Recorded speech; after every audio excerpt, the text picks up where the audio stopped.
নমস্কার বন্ধুরা, আজকে আমি ওলকপি আলু বড়ি দিয়ে একটা দুর্দান্ত রেসিপি তৈরি করব। আপনারা দেখতে থাকুন কত অল্প সময়ে আমি এই রেসিপিটা তৈরি করি।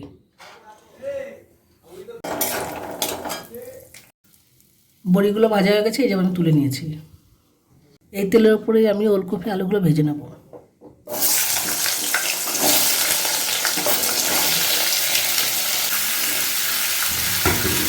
অল্প নুন আর হলুদ দিয়ে দেবো।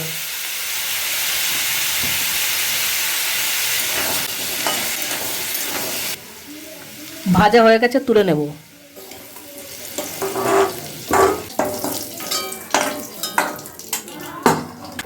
আর একটু তেল দিয়ে দেবো।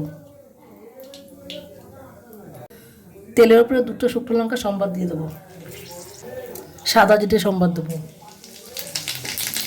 দুটো এলাচ দেবো, একটু দারচিনি দেবো। আদা কাঁচা লঙ্কা বাটা দিয়ে দেবো।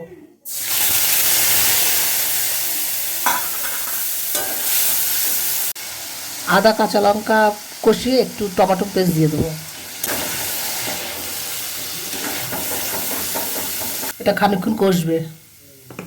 আমার মশলা কষানো হয়ে গেছে, এবার এর মধ্যে কিছু গুঁড়ো মশলা অ্যাড করব।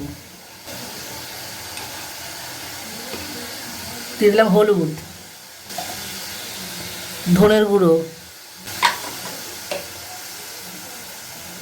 জিরের গুঁড়ো, স্বাদ মতন লবণ, একটু জল দিয়ে দেবো। জল দিয়ে ভালো করে মশলাটা কষিয়ে নেব। দিয়ে দেবো একটু কাশ্মীরি লঙ্কার গুঁড়ো।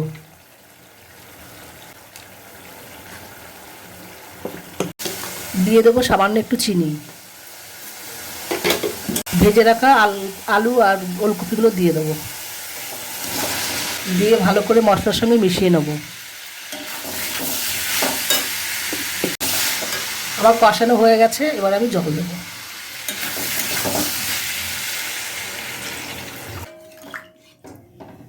ফুটে উঠলে ঢাকা দিয়ে দেবো।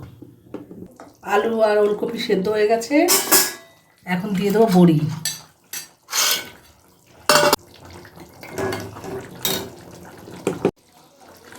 আমার রান্নাটা রেডি, এখন দিয়ে দেবো ধনে পাতা।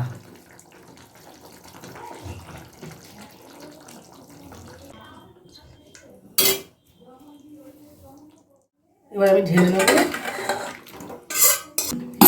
কত লোভনীয় হয়েছে দেখো বন্ধুরা, দেখতে। তোমরা এইভাবে করে একবার খেয়ে দেখো, সত্যি ভালো লাগবে। আজকের ভিডিও আমার এখানেই শেষ। পরে আসছি অন্য একটা রেসিপি নিয়ে। টাটা।